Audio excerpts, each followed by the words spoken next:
अभी मैं आपको बताऊंगा हाई स्पीड फ़ोटोग्राफी के बारे में। हाई स्पीड फ़ोटोग्राफी मतलब से 1/4000 शटर स्पीड, 1/5000 शटर स्पीड, इस तरह के जो हाई स्पीड शटर स्पीड जो होती हैं उस पर किस तरह के रिजल्ट्स और किस तरह के वो अचीव कर सकते हो वो मैं दिखाता हूँ आपको। ये स्प्लैश फ़ोटोग्राफी है, मतलब इसमें माइक्रो सेकंड्स के लिए आपका शॉट कैप्चर करना है। जैसे ही कोई चीज़ स्प्लैश होता है उसी समय आपको फ़ोटो लेनी है उसकी। ये फ़ोटो है, ये फ़ोटो है, ये फ़ोटो है, ये फ़ोटो है, ये सारी स्प्लैश फ़ोटोग्राफी कहलाती है। इसमें शटर आपको मिनिमम से मिनिमम करना होता है और उस मोमेंट पे आपको शूट करना होता है। तो शटर नॉर्मल से बहुत फास्ट स्पीड करने के लिए दो प्रोविज़न होते हैं। या तो आपका कैमरा वैसा हो कि उसमें हर तरह की शटर स्पीड अवेलेबल हो, या फिर अगर आपके पास हर तरह की shutter speed, fastest shutter speed available नहीं है तो उस केस में फिर आप फ्लैश का इस्तेमाल करते हो। फ्लैश की खासियत क्या होती है कि आप अपना जो आसपास का पूरा सिस्टम है उसको डार्क कर दो ताकि एम्बिएंट लाइट का कोई इफ़ेक्ट ना आए उसके ऊपर, और उसके बाद फिर फ्लैश से फ़ोटो खींचो। आप फ्लैश के अंदर ये खासियत क्या होती है, वो अल्ट्रा माइक्रो सेकंड्स के लिए, मतलब 1/10,000 सेकंड, 1/8000 सेकंड, 1/5000 सेकंड, इतने सेकंड के लिए स्पार्क करती है। उस रोशनी में जब आप फ़ोटो खींचते हो तो उस समय का जो मोमेंट होता है वो बिल्कुल फ्रीज़ हो जाता है। अब जैसे इसमें जो स्प्लैश है, इसमें स्प्लैश के पानी की एक एक बूंद आप देखोगे वो फ्रीज़ हो जाती हैं। ये यहाँ पे जो पानी की बूंद है, एक एक बूंद अगर अदरवाइज़ आपको आंखों से दिखाई नहीं देगा ये, लेकिन ये एक एक ड्रॉप्स फ्रीज़ हो जाती हैं इसमें। ये सारी फ़ोटो यहीं खींची हुई हैं, डेट भी डली हुई है, तो ये सारी फ़ोटो भी हम आपको करके दिखाएंगे।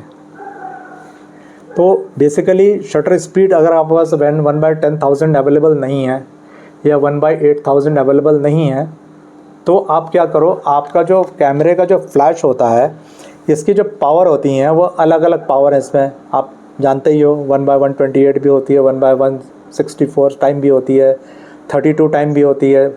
इस तरह से पावर रिड्यूस कर सकते हो उसकी। तो बेसिकली जब इसकी पावर आप 128 टाइम रिड्यूस कर देते हो तो वो स्पार्क जो होता है फ्लैश का वो 1/10,000 ऑफ द सेकंड के लिए होता है खाली। या फिर अगर उसको आप 64 कर देते हो, मतलब 64 टाइम्स रिड्यूस कर देते हो तो इसके अंदर का जो स्पार्क निकलता है वो निकलता है हार्डली 1/8000 सेकंड के लिए। इसी तरह से जैसे जैसे आप स्पीड उसकी वो करते जाते हो तो टाइमिंग बढ़ता जाता है। जैसे फुल टाइम के लिए जब आपकी जब फ्लैश चलती है तो वो चलती है करीब करीब 1/500 या 1/250 सेकंड्स के लिए, लेकिन जैसे जैसे आप पावर कम करते जाते हो तो उसका ड्यूरेशन कम होता जाता है। तो इसमें जो ये वाली फ़ोटोग्राफी है, इस वाली करने के लिए जो अगर आप लिटरेचर पढ़ोगे इसको स्प्लैश फ़ोटोग्राफी का नाम दिया गया है। स्प्लैश फ़ोटोग्राफी करने के लिए बहुत सारे सिस्टम्स लगते हैं, क्योंकि इसमें 3 चीज़ें हैं, आपका फ्लैश, आपका कैमरा, आपका ड्रॉप और आपका स्पिलेज स्प्लैश, सब कुछ एक साथ होना चाहिए 1/10,000 ऑफ द सेकेंड का टाइम पे।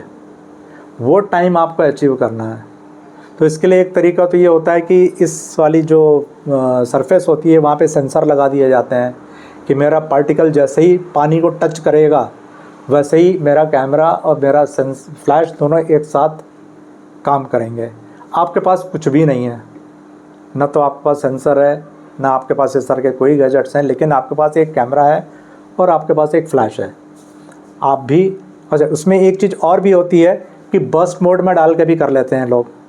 बर्स्ट मोड में क्या होता है कि 1 सेकंड में 50 फ़ोटो खिंच जाती है, तो आपने हाथ से डाला नीचे तो कभी ना कभी कोई एक फ्रेम तो सही आ जाएगा। आपके कैमरे में बर्स्ट मोड भी नहीं है, क्योंकि इस तरह के जो DSLR जो पुराने वाले हैं, पुराने वाले in the sense other than जो मिररलेस कैमरे हैं, मिररलेस में बर्स्ट मोड काफ़ी अच्छा काम करता है।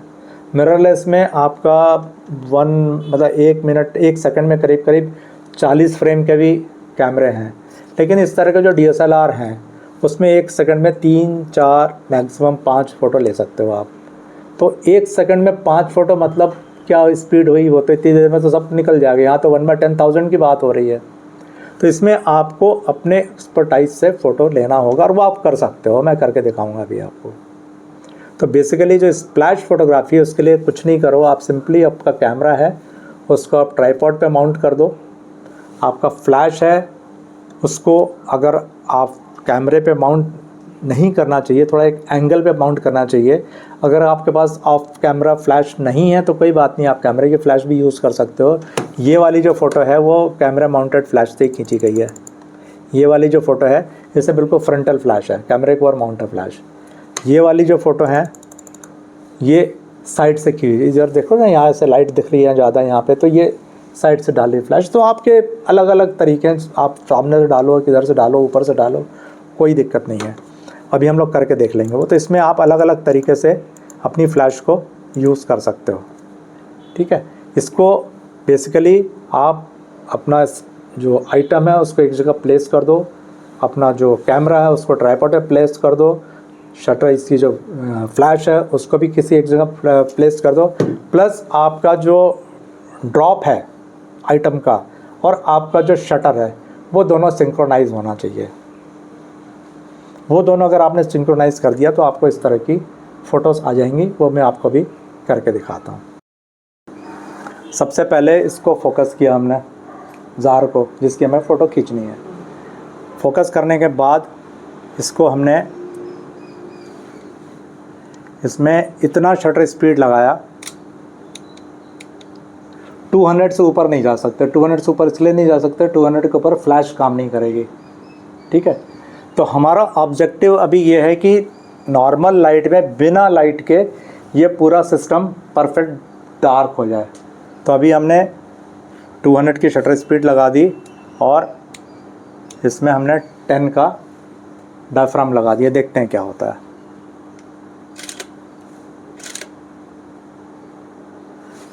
पिक्चर डार्क हो गई पूरी, मतलब हमारी अब ये परफेक्ट सिचुएशन है फ़ोटोग्राफी करने के लिए स्प्लैश वाली, क्योंकि हम नहीं चाहते कि हमें दूसरी कोई लाइट डिस्टर्ब करे। हम सिर्फ़ और सिर्फ फ्लैश की लाइट पर फ़ोटो खींचना चाहते हैं, इसलिए क्योंकि फ्लैश में मुझे वो शटर स्पीड मिलेगी। नॉर्मल में तो अभी हमारी 200 शटर स्पीड लगी हुई है इसमें, लेकिन वो 200 शटर स्पीड का कोई रिलेवेंस नहीं है। रिलेवेंस तो ये रहेगा कि मेरी फ़्लैश कितनी देर के लिए बर्न हुई है, वो खाली रिलेवेंस रहेगा। तो अभी हम जो इसमें फ़्लैश यूज़ करेंगे उसमें सबसे कम जो उसकी पावर है, तो सबसे कम पावर में हमको 1/28 टाइम्स के लिए रिडक्शन मिल जाएगा, ठीक है। वो अभी हम करके देखते हैं। ये एक ऑफ कैमरा फ्लैश लिया हमने और इसके ऊपर जो मैंने बताया था 1/32 है, अभी इसको और रिड्यूस किया, 64 हो गया, और रिड्यूस किया तो 1/128 हो गया। ऐसी पावर रिड्यूस कर दी हमने, 1/28 करके इसको यहाँ एम करके रख दिया हमने।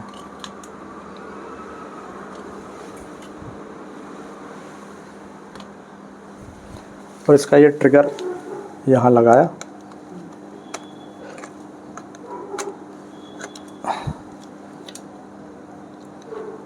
देखते हैं कैसा रिज़ल्ट आता है।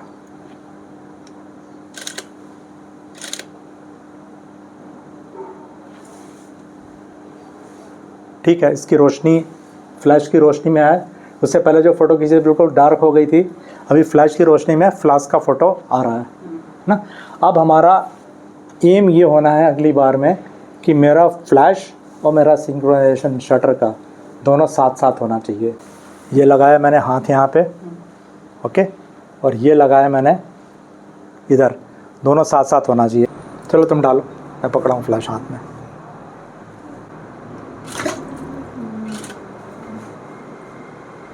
सही तो है, चलेगा, बट एक स्प्लैश आया ना।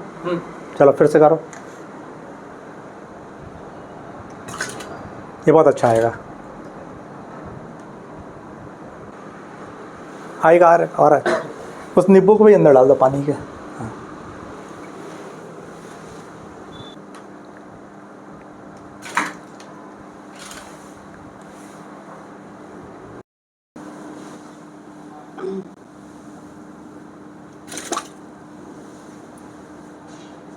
है ना सही? और डालो।